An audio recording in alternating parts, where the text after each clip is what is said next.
you get up into break point 8, 9, 10, 11, you notice all of a sudden that what you do has to work. Who you do it with has to work. How you do it. Then it goes to a leadership team of 3 that you at least have to have a who again. Then it goes back to how because the complexity changes at 25 million. Then it goes to the what you do because now you got to add connected businesses to increase revenue lines. You have to understand strategically what's something you can add to your business that will increase the overall value of your business. 98% of all businesses are stuck under 3 million. And see, the sad thing is if you can get to 3 million running 250 to 500,000 in revenue per employee, you have a $25 million business. The problem is, as a business owner, the only way you get there is through trial and error.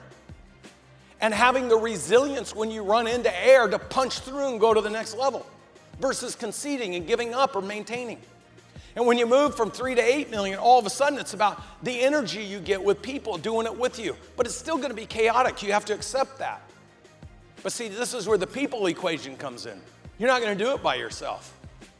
So you're never going to get big until you master first yourself, me leadership, before you can transform to we leadership. And when you think of breakpoint 1, that's all me leadership. It's grinding as the business owner to make things happen, to try to hire people, to try to get customers, to try to collect money. It's just the grind, but you fight to 3 million. And now you have people helping you. And now if you look, all of a sudden, 3 to 8 million, so who's helping you? Who's coming along and picking up the pieces for you? Who's doing some of the heavy lifting for you? You don't have to do everything all by yourself. See, that's the people equation.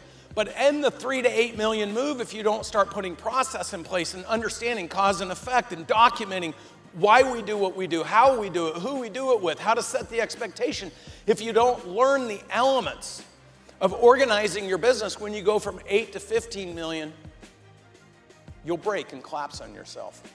It's what you think is what you say is what you do is what you're known for. You heard about law of attraction. Law of attraction is an absolute. It's as certain as gravity. But what people don't understand is what's the algorithm for law of attraction. Law of attraction starts with law of intention, then law of action, and then if you act on something, what eventually happens? You attract it. But see, if you're confused, because confusion creates failure, if you're confused about where you're going, how you're going to get there, or who you're going to get there with, what they're going to do to help, and how they're going to win with you, if you're confused about that, would you agree that anybody that works with you is going to be confused about that? True or false? And see, John Maxwell talks about law of the lid. The lid is a cap. And see, Grant talks about cycles. Each one of these breakpoints is a new cycle. What made you great in breakpoint 1 will not make you great in breakpoint 2. Bringing your friend from school and making him your bookkeeper, and then promoting him to your controller, and then promoting him to CFO in breakpoint 3, and then taking bank meetings with him when you're not making money does not mean because you gave someone a CFO title, they know anything about what they're doing. Would you agree? Same with your brother-in-law who runs sales. It's just like gravity.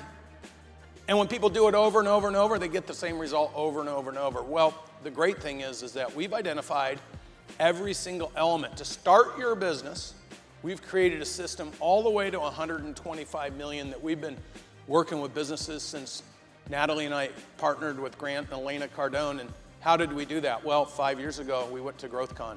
I called my research company and said, do me a favor. My wife keeps putting this obnoxious guy in my face that shoots videos running around going, hey, Grant Cardone here. And I can't get her off my back. Will you please do a little research on his company and tell me, of all the businesses he does sales training in, how many have matched to our research? So they did a little 6-week project, and they came back and said 63% of the companies you've been studying for the last 12 years, he does sales training for. There was 5 reasons we showed up, and I'm telling you this because you should have your 5 reasons you're here today. First reason was, is it real? Second reason, are the people we meet there people that actually fit our target and they're kind of people we want to work with? Is it the kind of community that could inspire us to be part of it? The third, very specific reason was, are Grant and Elena working together as a team? Because see, my wife and I, we wanted to build something together. That was important to us. The fourth reason is, could we complement it? Could we be mentored by a husband and wife who are building together? Because we wanted that example. See, I failed twice in 2 previous relationships. I understood I had some limitations. And I needed a partner, and I needed to understand how to align with a partner that we were fully aligned before we got married, not trying to figure it out afterwards. I didn't want to make that mistake again. And what led us to Grant and Elena ultimately was she brought in Elena's exercise from Building an Empire, where couples work together. Now, how many of you would love to go on a couples retreat with Grant and Elena to learn how to work with your spouse? It changed our life forever. That's why we love them so much. But we did the exercise together. And it just so clarified who was going to do what our goals were, what our ambitions, and it allowed us to align what we wanted to accomplish together. And see, there was a fifth criteria. I believe that those that can't do can't teach. And I think the problem with the school systems and the problem with people with opinions and your family and employees who work for you and everybody who's got a thought about what you should do, they're just all full of shit. It's unfair to them, but you know what you do? You get under a little bit of pressure and all of a sudden you start doing what I call polling. What do you think I ought to do? Hey, honey, I'm making a business decision here. What should I do it? Well, why are you calling your wife and trying to say, well, if it doesn't work out, it's your fault too. You said I should do it. See, if you don't have the courage to make a good decision, no one around you is going to have the courage for you to make a good decision. It's too easy to say, well, if you're uncertain, then absolutely not. You shouldn't do it because I don't want to be wrong. Does it make sense? So when you start going out and polling your employees, hey, do you think we ought to train every day together? And the employees are like, nope, it makes me uncomfortable. You're like, okay, we won't do it. What you're really saying is it's okay for you to practice on all of our customers. Does that make any sense to you? This is all the silly shit that happens in breakpoint 1, 2, and 3. And then in 3, when you're like, man, we're not making any money, we're growing bigger, I'm under a bunch of pressure, I'm mortgaging my house, I'm loaning money into the business, I had to sell something I love, I'm getting heat at home, and you go to your employees and say, we got to train together, and a third of them say, if you make us train, we're going to quit. This always happens at breakpoint 3. If you know what's going to happen, you might as well institute what you want to have happen day one. Would you agree? See, I've been only talking for 3 years about going to 125 million, but it's 11 breakpoints to get to $1 billion. And the reason that I'm talking about going to $1 billion now is because we have clients who started out at 20 or 30 million who are now surpassing the 125 million in less than 3 years.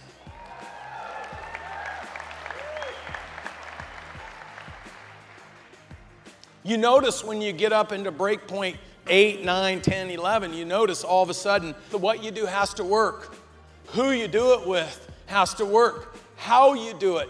Then it goes to a leadership team of 3 that you at least have to have a who again. Then it goes back to how because the complexity changes at 25 million. Then it goes to the what you do because now you got to add connected businesses to increase revenue lines. You have to understand strategically what's something you can add to your business that will increase the overall value of your business. So you go back to what, and then it's who, can they execute on it?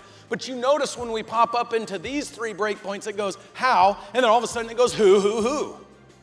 The people that you love and you're so loyal to, that are trying to get a deal with you, you're going to outgrow many of them. You might as well be talking about it when you bring them in that, hey, when you tap out, you're going to win so much if you help us go from 100 to 200.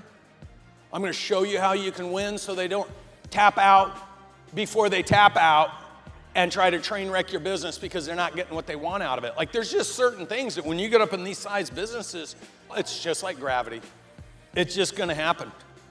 But if you know it, there's so many solutions to ensure it doesn't happen, or at least if it does happen, you don't train wreck your equity structure. You don't give up your business.